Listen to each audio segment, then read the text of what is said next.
Have you ever stopped to wonder why some women seem to move through relationships, men, and even entire lifetimes, leaving behind a trail of confusion, obsession, and destruction? It's never just about love or connection. There is something deeper, darker at work, something no one dares to discuss because it reveals a harsh, inconvenient truth about female desire. This truth is hidden not only from men, but often from the women themselves. You might think it's just a game, bad luck, or tell yourself she changed and is not who you believed. But the patterns were always there, right in plain sight. When we explore this through the psychological perspective of Carl Jung, examining the unconscious forces shaping desire, seduction, and abandonment, it becomes chillingly clear it was never personal, never about you. It was about a hunger, a psychological engine beneath awareness that feeds on attention, validation, and control. And when that no longer satisfies, it moves on. Here's the harsh reality: it's not even conscious. It's instinct, it's shadow. It's the part of the feminine psyche no one wants to acknowledge. This is why her body count never ends.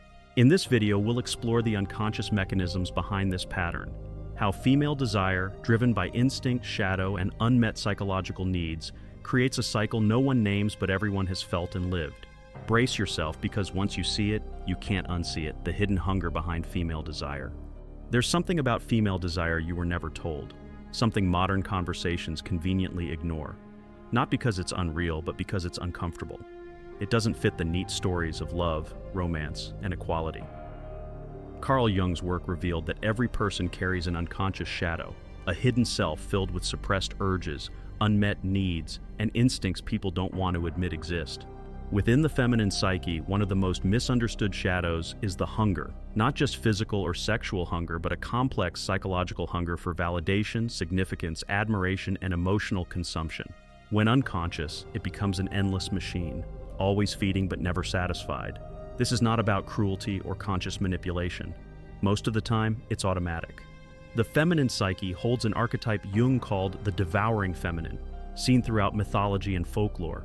The siren, the seductress, the femme fatale, the dark mother figures who attract, consume, and leave, not because they're villains, but because this pattern lives inside the unconscious feminine mind. It's a reaction to inner emptiness, unhealed wounds, and the desperate search for something or someone to feel whole. But here's the cruel paradox: it never works. No amount of validation or attention ever fills the void. So the cycle repeats. This isn't about any particular man, it's not personal. You were never the point. What she truly craves is relief from her own emptiness, an escape from the gnawing hunger that whispers, "You're not enough, you'll never be enough, find more, take more." Feeding that hunger is like drinking salt water to quench thirst. The more she consumes, the thirstier she becomes. That's why so many men end up shattered, confused, discarded, wondering what changed, why the warmth vanished, why affection turned cold and presence turned absent. It wasn't random or a mistake. It was the unconscious hunger playing its relentless script. Most women don't even realize this pattern controls them. It operates below awareness, the shadow's game. Jung taught the only way out is to bring it into consciousness, to see it, name it, and integrate it. But how often does that happen? How often do men or women willingly face their shadow? It's easier to blame the other person. He's boring now. It's his fault, or I wasn't good enough. Both are lies told by the unconscious to avoid the deeper truth. The hunger was never about you. It existed long before you appeared and will remain long after you're gone. This is the hidden engine behind the phrase, "her body count never ends." Because the hunger never ends. Men change, names change, faces change, but the pattern persists until confronted. And here's the part no one says aloud. If she never does the inner work, never meets her shadow, the hunger stays forever. Why? Because attention feeds, but never fills. At first, it seems simple. She seeks attention, you give it. She wants validation, you offer it. She needs to feel special, chosen, admired, and you provide that through your time, effort, presence, affection, and words. For a moment, everything feels perfect. You believe you've cracked the code. You think this is the key. But soon the warmth fades. The attention that once made her smile feels irrelevant. The efforts that drew her closer become invisible. You start questioning yourself. What went wrong? Why isn't it enough anymore? Why did it change so quickly? The cruel truth, you probably did nothing wrong. The problem isn't your effort. The problem is you're trying to fill a space never meant for anyone else to fill. From Jungian psychology, this is the pursuit of external completion. When someone carries an unhealed, often unconscious wound, their mind searches for something outside to soothe the emptiness. For the feminine psyche trapped in this pattern, attention is like oxygen. It keeps her afloat briefly, but the suffocating emptiness returns. The attention isn't what she truly wants. It's what it represents. I exist. I matter. I'm desirable. I'm enough. At least for now. But external validation, no matter how intense, genuine, or frequent, has an expiration date. The human mind adapts. What once excited becomes routine, then boring, even suffocating. Dopamine fades, novelty dies. Then comes the moment when most men hear, "She changed," but she didn't. The chemical high ended, the fantasy collapsed, the temporary escape from emptiness expired, the hunger's voice returns, "You need more. Find something new." That's when distance grows, warmth turns cold, connection shifts to detachment, and affection becomes avoidance. Often she can't explain why. To her conscious mind, it feels like something shifted. Maybe she thinks you changed or convinces herself the spark is gone, but really, it's the same unresolved hunger rising again. Jung understood this deeply. The unconscious avoids facing wounds by patching voids with external stimuli, but it doesn't work permanently. The unconscious may be distracted but never satisfied by anything outside. No man can outrun a woman's unresolved emptiness. No amount of proving, pleasing, texting, gifting, or fixing will suffice for someone who hasn't faced her own shadow. Here's the brutal truth no one says. Her hunger for attention isn't truly about the man in front of her. It never was. Not the one before him, nor the one after. It's a desperate attempt to escape the inner void by consuming external energy, attention, validation, admiration, as if any of it could heal permanently. When that attention loses its effect, the search starts again. The unconscious mind looks for a new admirer, a new fix, a fresh psychological meal, not out of cruelty, but because the shadow operates this way when unseen and unhealed. The men left behind are confused and discarded, wondering what invisible rule they failed to follow. But it was never about them. It was about a void no man can fill. This is the mechanism behind her body count never ends. Because when attention feeds but never fills, the search never stops. The seduction discard cycle explained, a pattern deeply embedded in the unconscious feminine psyche that few speak of but everyone witnesses. Relationships that begin with passion and obsession, only to fall into confusion, coldness, and rejection. What starts as intense desire, admiration, and connection suddenly becomes distance, emotional withdrawal, sometimes total disappearance. It's not random bad luck or timing. It's a psychological process operating below conscious awareness. In Jungian terms, this is the shadow in motion, a hidden program running silently in the background, designed not to create lasting connection, but to temporarily soothe inner emptiness through external stimulation. It begins with seduction, the feminine energy magnetic, captivating, intoxicating. Her attention is intense, affection absolute. Every look, word, and gesture says you are special, different, chosen. Many men fall deeply in love during this phase, feeling like fate brought them together. But behind this charm lies a transaction, unconscious but real. You are being consumed. Your energy, attention, presence, and validation fuel the feminine shadow. She does not consciously intend harm, but the hunger demands feeding. As long as seduction feels new and emotional highs persist, connection survives. But the mind adapts. Dopamine fades, novelty disappears, hunger returns. The former source of satisfaction suffocates. What was thrilling becomes boring, captivating turns irritating. Discard follows, warmth vanishes, conversations shorten, smiles fade, intimacy weakens, distance grows, accompanied by criticism, avoidance, and sometimes coldness. The woman who once regarded you as her universe now acts as if you are an annoyance or invisible. Men caught in this cycle are shocked, obsessing over what went wrong. Did I say something wrong? Was I not enough? But these questions don't lead to answers. The truth is unsettling. It was never about your actions. The pattern was never about you. The seduction discard cycle is a coping mechanism, a way to avoid confronting an internal void. Seduction offers temporary relief. Discard arrives when the hunger returns, demanding something new. Men caught here are often replaced swiftly. Not because the new man is better, but because he is new, the next dose, the next distraction for the same emptiness. When his novelty fades, the cycle repeats. Jung's work reminds us, what remains unconscious controls us, and until brought to light, repeats as fate. This is how the feminine shadow plays out endlessly, unless the woman confronts her emptiness, faces her shadow, and integrates it. The hunger never stops otherwise. Men unaware of this often think more effort, love, or patience will fix things, but that only leads to exhaustion and damage. No amount of external effort can resolve someone else's inner war. The harshest realization: you weren't chosen for who you are, but because you were available, willing, and new. A temporary escape. When the escape ends, so does the connection. This is why her body count never ends, holds brutal truth. Not just physically, but psychologically, until the shadow is faced and integrated. This is not judgment. This is psychology. It's how the unconscious works for both men and women when they refuse to face their inner truth. Once you see this pattern, you cannot unsee the void that can never be satisfied. Few understand the feminine psyche like this. When hunger arises from the shadow, born from disconnection from the self, nothing outside will ever suffice. This isn't just a relationship problem or about men failing or women being demanding. It's a deep psychological fracture rooted in an invisible void. The terrifying truth: this void can't be filled externally, not by love, attention, validation, or another person.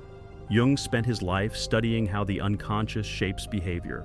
He showed that when disconnected from their inner self, soul, a black hole opens inside, a void the conscious mind tries to fill with distractions, consumption, and external stimulation.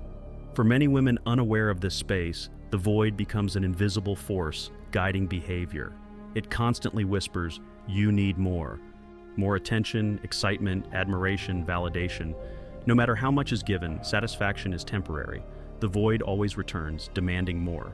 That's why men report that no matter what they did emotionally, physically, financially, or psychologically, it was never enough. They were trying to fix a problem, not theirs. No man can outlove a woman's unresolved emptiness. You can be perfect, attentive, loving, and generous, and still not enough if her hunger comes from a place no one else can reach. The void isn't created by the absence of a man or partner's behavior. It's caused by being out of alignment with her inner world, disconnected from the self, the soul, the authentic being beneath masks and performances.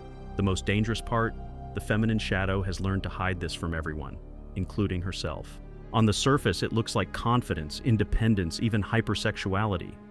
But beneath is constant dissatisfaction, restlessness, and emotional emptiness. This is the woman who gets bored easily, loses interest without knowing why, can't tolerate emotional stability because stability feels too quiet, too still. In that stillness, the void becomes impossible to ignore. That's why drama becomes addictive, chaos stimulating, and the chase more thrilling than the catch, because emotional highs and lows drown out the void's silence, though it always returns. This is the tragic truth no one wants to face. The void can't be filled. It must be confronted and healed. That happens when the person stops looking outward and begins the terrifying inward journey Jung called individuation, the integration of the unconscious to become whole. Until then, the pattern repeats: seduction, discard, burning relationships, disposable partners, and a woman trapped by her unconscious hunger. Here's where many men fall into a trap, thinking that trying harder, loving more, or becoming better can fix what feels broken. But brutal truth: you cannot be the solution to a problem that existed long before you arrived. Men who try to be heroes often end up destroyed, drained, doubting their worth, sometimes permanently damaged, because they were never meant to heal her wounds, only distract from them. And here's the key Jung teaches: until the void is faced, it is infinite. You could give her the world, yet she'd still feel something missing. Because what's missing isn't outside, it's inside. No man, relationship, or external validation can replace the lost internal connection with herself. This is the uncomfortable reality behind "her body count never ends." Not just physical numbers, but the endless psychological hunger until the person stops running from her own reflection. The shadow can't be satisfied, it can only be integrated. Until then, the void remains. Why stability feels like boredom is one of the most misunderstood dynamics in relationships today. It's a paradox that leaves men feeling completely lost. You do everything right. You show up, you're reliable, stable, consistent, present, and provide emotional safety, the very thing society says women want. Yet somehow she pulls away, becoming distant, cold, irritated, detached. It doesn't make sense on the surface. Shouldn't stability be the foundation for love, trust, and connection? Shouldn't consistency make her feel more secure, more connected, more loving? In theory, yes. But in reality, especially when the feminine shadow is in control, Stability often triggers boredom rather than connection. Carl Jung's work explains this perfectly.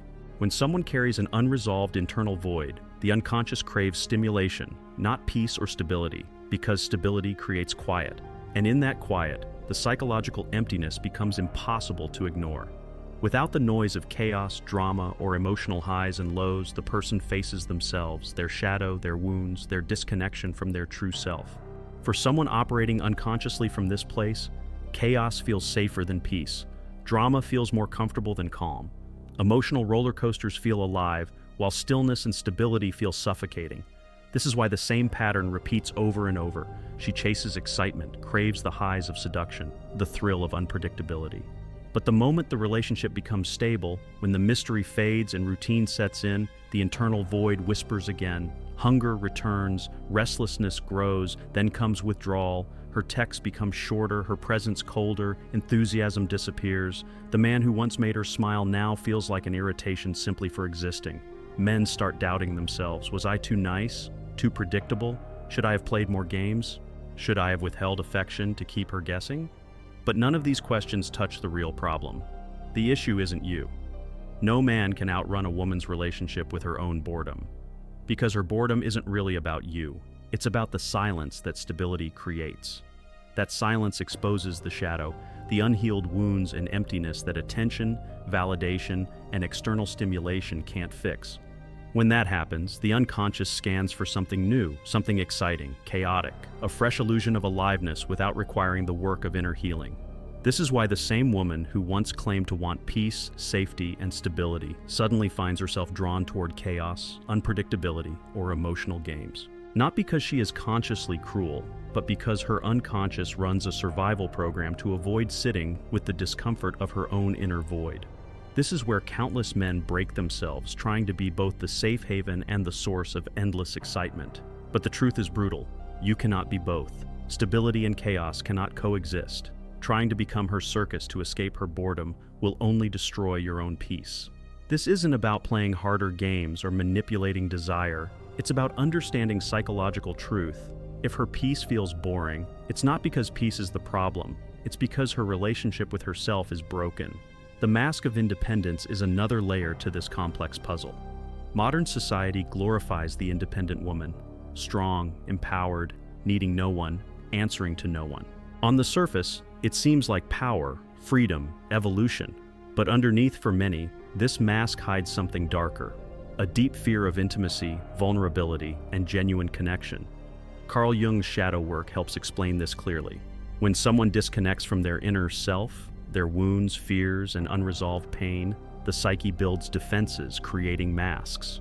One of the most common masks in today's feminine psyche is hyper-independence. On the surface, she says, "I don't need anyone." Beneath the surface, her unconscious whispers, "If I let someone truly see me, they'll see how empty I feel." Independence becomes a shield, a way to avoid the terrifying vulnerability of intimacy, because intimacy means being seen, being still, dropping the performance, removing the mask, and facing what's really there. For someone whose shadow holds unprocessed wounds like abandonment, rejection, or betrayal, true intimacy feels dangerous. The closer someone gets, the louder the unconscious fear becomes. So the defense kicks in. Independence turns from a choice into a compulsion. Here lies the paradox. She craves love but fears it. She desires closeness but pushes it away. She longs for deep connection but sabotages it the moment it becomes real, because real intimacy threatens to expose the emptiness she spent her whole life hiding. That's why you see her shifting between craving attention and fleeing commitment, between demanding connection and rejecting stability, between seducing and discarding, because the shadow both craves and fears being seen. Hyper-independence isn't a sign of healed feminine power. Often it signals unhealed feminine wounds, wounds that whisper, "If I depend on anyone, I'll be disappointed. If I trust, I'll be betrayed. If I let someone in, they'll see the parts of me I cannot accept." This isn't strength, it's armor, it's survival, and it's a survival strategy that destroys love, connection, and intimacy. For men caught in this dynamic, the pain is sharp and confusing. One moment you're drawn in by her intensity, confidence, and magnetic independence. The next, you're shut out, pushed away, made to feel irrelevant for daring to get too close. The truth is, you were never rejected for who you are. You were rejected because your presence threatened to expose the emptiness she's been hiding. even from herself. Why you were never the problem is the hardest truth for most men who survive this psychological storm. After the emotional roller coaster, the seduction, the intensity, the connection, the sudden coldness, the rejection, you're left standing in ruins, questioning everything. Was I not enough? Did I do something wrong? Should I have tried harder, been different? The mind spirals, desperately searching for closure, understanding, answers. But the cruel truth is this: you were never the problem. You were never the solution either, because it was never about you. It was about the war inside her, a battle that began long before you arrived and will continue long after you're gone. What you experienced was not a reflection of your worth, but a mirror of her unresolved relationship with herself, her emptiness, her shadow, her disconnection from her inner world. You were the mirror. And when a mirror starts showing things someone doesn't want to face, the natural unconscious response is simple: break the mirror. This is why the man who tries harder, loves more, gives more, and bends more often finds himself punished for it.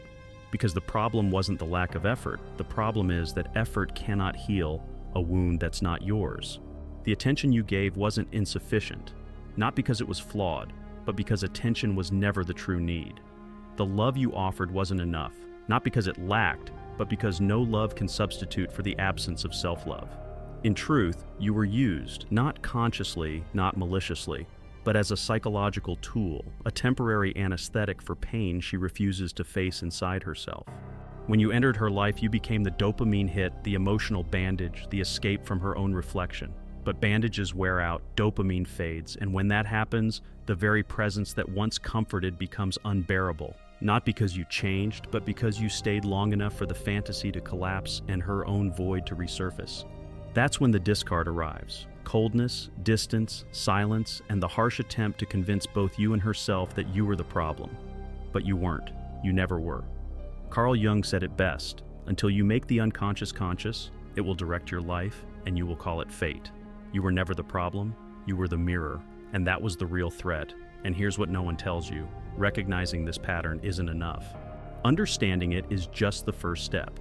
If you don't start working on your own unconscious patterns, your own shadow, you'll keep attracting the same wounds, just in different bodies. That's exactly why I created the SIM method, a practical tool based on shadow work, integration, and mindfulness. Just 5 minutes a day can turn emotional chaos into clarity and finally help break free from cycles like this. You'll find the link to the ebook in the pinned comment. Because the real escape isn't about fixing them, it's about finally choosing yourself. There's a brutal, uncomfortable truth no one prepares you for. You can be the best man she's ever met and still not be enough for someone who isn't enough for herself. You cannot outlove someone's emptiness. You cannot fix what was broken long before you arrived. You cannot save someone from a war they refuse to fight within themselves. And the cruelest part? She might never realize it. She will move on, find another, and then another. Each one becoming the next temporary escape, the next emotional distraction, the next man caught in the same cycle. Each believing, just like you once did, that this time it's different. But the void remains, the shadow remains, the hunger remains. Because no amount of attention, affection, admiration, or devotion can fill the emptiness that comes from being disconnected from the self. And here's the hardest pill to swallow. It was never about you, and it never will be. You were simply there, a reflection, a projection, a momentary fix. And the day you realize that, something shifts. You stop blaming yourself. You stop negotiating with a ghost. You stop trying to heal someone else's shadow at the expense of your own light. You finally understand what no one ever told you. The moment you stop chasing the broken is the moment you realize it was never you who was broken. And if you think this truth is cruel, wait until you realize this. She'll do it again and again and again, because until she faces herself, her desire will always be hunger disguised as love.